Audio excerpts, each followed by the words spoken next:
தேவனுடைய பரிசுத்த நாமத்திற்கு மகிமை உண்டாவதாக. இந்த காலை வேளை உங்கள் அனைவரையும் ஆண்டவராகிய இயேசு கிறிஸ்துவின் இன்ப நாமத்தில் உங்களை அன்போடு வாழ்த்தி வரவேற்கிறேன். விண்துளிகள் வாயிலாக இந்த நாளில் சந்திப்பதிலே மிகுந்த மகிழ்ச்சி அடைகிறேன்.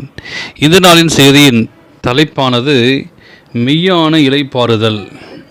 ஆதியாகமம் 2ஆம் அதிகாரம் 3ஆம் வசனம் சொல்கிறது, தேவன் 7ஆம் நாளை ஆசீர்வதித்து அதை பரிசுத்தமாக்கினார்.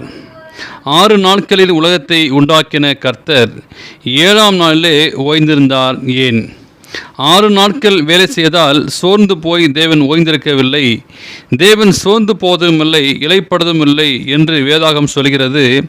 மனிதன் அந்த நாளில் ஓய்ந்திருக்க வேண்டும் என்பதற்காகவே தேவன் ஓய்வு நாளை உண்டாக்கினார். மனுஷன் ஓய்வு நாளுக்காக உண்டாக்கப்படவில்லை, ஓய்வு நாள் மனுஷனுக்காக உண்டாக்கப்பட்டது என்றார். மார்க்கு 2:28 வாசிக்கிறோம். எனவே தேவனுக்கு பிரியமான கிறிஸ்துவ நண்பர்களே, ஆண்டவர் ஒரு ஓய்வு நாளை கொடுத்துள்ளார்.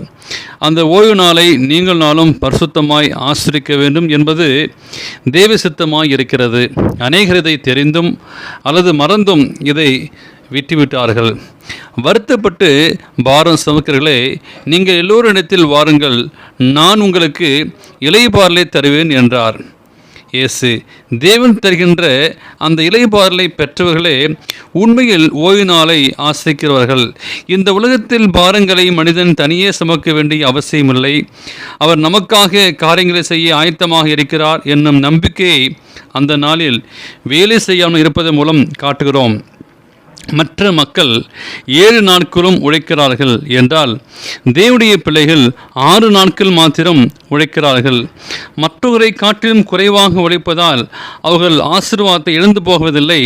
படிக்கிற மாணவர்கள் இந்த நாளில் தங்கள் பாடத்தை படிக்காமல் தேவனோடு தங்கள் நேரத்தை செலவிட்டால் தேவன் அவர்களுக்கு அதிக ஞானத்தை கொடுப்பார்.